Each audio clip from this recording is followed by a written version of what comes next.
Hey there, everybody. Welcome to our review of Power Book 2 Go Season 2 entitled Selfless Acts.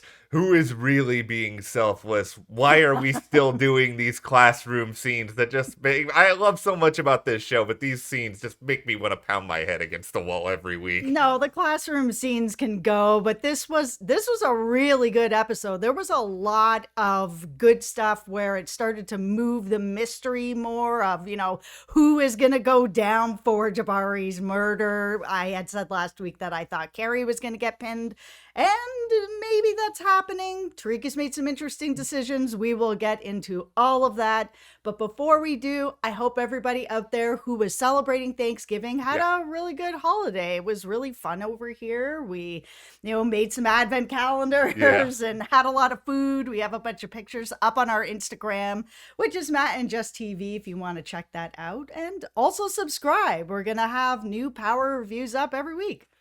I'm still on a little bit of like a candy/sugar high at the moment, so there might be there might be a moment or two in this video where I like go up to 13, but we'll see when we get to the Cooper Sax stuff a little bit later.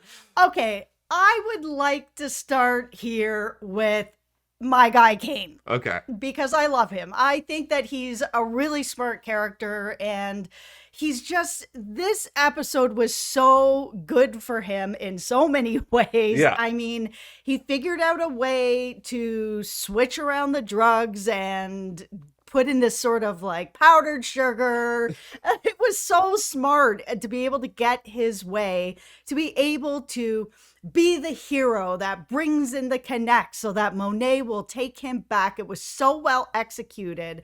And this is one of the things that I think Monet has been missing about her son this whole time. Yeah. Like, she has Drew and she has Diana, and neither of them really want to be part of the business, but she is leaning on them harder than she's ever leaned on Kane. Now, I know that Kane is a little unpredictable, but he also wants more responsibility, and he has proven himself to be very loyal to Monet. I mean, look at what he's willing to do to be back with his mom, to be back in the business. That is worth its weight in powdered sugar. As someone who loves baked goods, I love me some powdered sugar. I love me some Kane. Kane is just sort of like a tornado in that he can cause a lot of damage. He can kind of come out of nowhere, but there's also a chance that he goes completely and totally out of control beyond what anyone predicts. But if you give him a specific task, he has shown that he will do it. And that was sort of what I thought with the first season, that I think that Monet really kind of missed the mark with him. He just wanted to have more responsibility. And if she gave him specific tasks, he was able to go and execute that. He's not just the muscle. And in this episode, even though Monet doesn't know what's happened, he's proven how crafty and how smart he is and what an asset he can be. Like, he has definitely shown, okay, listen, I can get things done. I can get things done quickly. I think the risk of everything with Kane is, of course, what does Monet do when she sort of eventually and inevitably figures out all of the various machinations of Kane's plan here. And I think whatever pre-existing history that's there with her and Mecca, I think could certainly further things along here. But I understand where Kane is coming from. I will say, I loved every single second of the scene at Kane and Mecca, sort of at Mecca's. Mecca has a chef that is just like hanging out, like yes, he does. How rich do you have to be to have like a sushi chef who is down there just like cutting up probably, I don't know, really good sushi, costs like an obscene amount of money. Like, this guy, what a flex. Like, that's just the biggest thing I have to take away from Mecca right now. The other thing that is going to end up coming down for Kane is just that not only does Mecca know what he's done, obviously, but Diana's figuring it out, and she's figuring it out really quickly, because we did see this whole sort of setup with her where she wants to go to school, and Monet's just taking it to be that she wants to go to school to be with Tariq. But as thirsty as she can be for Tariq, I do not think that that is the only reason she wants to go to school. She doesn't really want to be in this business.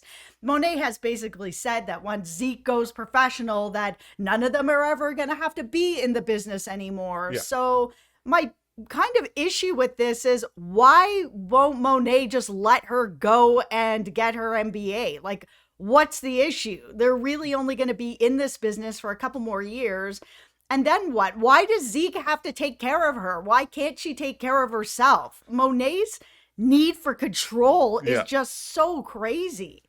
Okay, this is where I gotta hit the Power Book 2 team here with a bit of a record scratch on this whole Zeke plan for so many reasons, and I guess they kind of alluded to it in the first season, where there was this big threat that they were going to injure Zeke and kind of just hamper his career long term. But it's just sort of like, let's say, Zeke's working out for the NBA draft and he tears his ACL or something else that has like nearly a year-long recovery process, and he's never the same. He ruptures his Achilles. It's like, okay, you have put your entire family's future on this one guy who could get like injured at any given point, and beyond that, I do feel for Zeke, because it doesn't seem like playing basketball is the only thing that matters to him, and he's being forced to like enter the draft before he probably really wants to. Like, is he even gonna be happy? Is he just gonna be moping around being like, I guess I'm gonna shoot this 3 now? And then he like airballs it? Like, you don't know what's gonna happen to him. This is a lot of eggs in a very unhappy basket right now. I just don't understand, if everybody's getting out of the business in 3 years, why can't Drew and Diana go and do whatever they want? Why do they have to follow Zeke around and like try to stop women from being with him, or try to, stop other people from hounding him? Like, he doesn't need that. He can have that from Monet, or he can handle himself. She seems to be the only one that is worried about needing to have someone take care of her for the future, where then I'm kind of like, where did all your money go? Like, you've been doing this for a while. Where did all your money go? It was not in a sushi chef. That is the only thing I know at the moment, but it is a very, very good question. I look at sort of this episode, and whether it be what you mentioned with Monet or everything we'll get into with Tariq or a number of other characters, I think emotion is a really big driving force for a lot of people this time around. I think a lot of people are reacting heavily based on what's in their heart, when maybe here and there they should be using the old noggin to figure out a few different things. Exactly. Tariq, with that in mind, Tariq, you've got obviously a lot going on here. Things aren't good. Like, the promos for this episode made me think that Yaz was getting like straight up kidnapped, and as it turns out, that's not exactly the case. No, but it's still, she's being ripped away from the family. So grandma got a DUI, and now Yaz can't go back with her. Tariq is living in a dorm, so now Yaz is in foster care. I understand that Tariq, like, I felt that Tariq was going to end up taking Yaz, and that hasn't happened at the moment. Yeah. But he is trying to work out, I don't know what kind of plan. He was told that he cannot have Yaz at the dorm, but he is not planning on leaving the dorm. He's just like, I need help getting Yaz out of foster care. Okay, great. So what happens to her after she gets out? She still can't live at the dorm with you. Yeah, like, it's... Maybe Tariq has a plan and we don't know it, but once again, it seems like operated based on emotion. Like, that Tariq, a young guy, very reactive, doesn't have a lot of family. Here is, his little sister, one of the few people he really cares about. She's in the wind. It feels like he is just, okay, I'm going to do this, that, or the other, and then I'll deal with whatever the next plan is later. But even when just like thinking about it, who are the laundry list of friends for Tariq that have like an actual established home? Like, Brayden is with him, so, we can't really say that. You don't want to go and have her live with the Westons, because then you're subjecting her. Yeah, then you're subjecting her to Trace, who just straight out sucks. And it's like, okay, well, who else is there? So we also had this cameo from Kanan at the beginning, which I really appreciated because I know how important he was to Tariq. I've been saying that I want to see somebody from Raising Kanan show up, and I know that they've said that all of his surviving relatives are dead. I don't know that I believe that because I'm on an island that maybe they're in hiding. Someone will come out for Tariq. But I really like that Kanan was there to try to give him sort of this ghostly advice to be like, listen, you got to get rid of this phone. And every time he pulled up the phone and seeing Tasha crying, Yeah. it was really well done. I find it very interesting that, and some of this may just be that, 50 is an executive producer on the franchise. Amari's off doing his own thing. But it's like, we never see Tariq have these visions of ghosts. It's always Kanan. I know, but I'm hopeful that with this that they are building up to that, because it seems that we've had multiple episodes where he's had visions. He had visions of his dad. Now he's having visions of, Kanan, that we will actually have Omari back to do something new. Please. Just a little bit of something. I mean, Tariq is really being haunted here. And I'm really glad for it. I didn't want to just see him come into this season being really hardened. He doesn't care about anybody. We also saw that with Carrie. He went to go plant that phone there and had a change of heart and decided to burn it like Kanan told him in his dream. Yeah, like he's thinking a lot about things, and I appreciate the season 2 Tariq a lot so far because it seems like he's nuanced. It seems like, he is willing to do certain things, but he has lines that he won't just cross the characters growing up. I think he's becoming a little bit more interesting. This isn't like at the start of the series where they literally could not name this Power Book 2 Tariq. They had to name it Ghost so that people would be interested enough to watch. I know. No, they've done a good job with him this season to give sort of just more thought into him, where he really does have his own sort of code and his own line of what he's willing to cross and what he's not willing to cross. And it seems like a lot of that has changed now that he's also killed Jabari, that he's really starting to think about who he is and what he wants to do and what he's willing to do. Okay, now we have to project a message out here, and you alluded to this a little bit already. Diana, Lauren, this is for you. Stop thirsting for Tariq. Like, really, like, listen, Lauren's getting pissed off because he's got a phone call. Like, oh no. Okay, you can go. I'm not a fan of Lauren. No. I haven't been. I'm a fan of Diana. I just feel like there's just a lot more in common. There's a lot more understanding there. And even still, I'm just kind of like, Diana, you need to not thirst so much for Tariq. He's not good. He's not good for you guys, right? He's lying all the time. He's got like his own agenda. It's like, I'm sure he's very, very intelligent and, he may understand you on some level, but there needs to be more appeal here.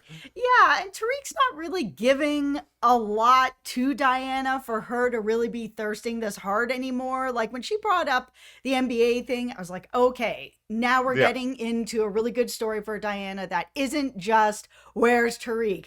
Tariq shows up, oh, I need a ride. Oh, where do you need a ride to? It's 3 hours away. Let me get my coat. No, you don't show up at her house and ask her for like basically a 6-hour drive there and back. She should have said no. That's a really, really long drive. That's your full day right there. That's a full glass of thirst. Okay, so here's now the part of the episode that I unironically love, and I probably shouldn't because it is so, in some ways, it's so dumb. All right. Tate.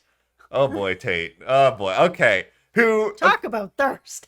Tate is in the Sahara Desert. He with all of his thirst, and like, okay, first he sort of gets this suggestion here. By the way, fun to see Simon Stern back on the show, even though it's brief. Yep. Okay, you're gonna go over to Stansfield now, Tate, and you're gonna be an adjunct professor with Carrie, which none of this makes any sense whatsoever. Like, let's just start.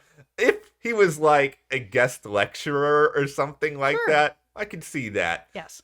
Completely unqualified guy who has shown really he has no ability other than just like lying to people, convincing them that he's something that he's not.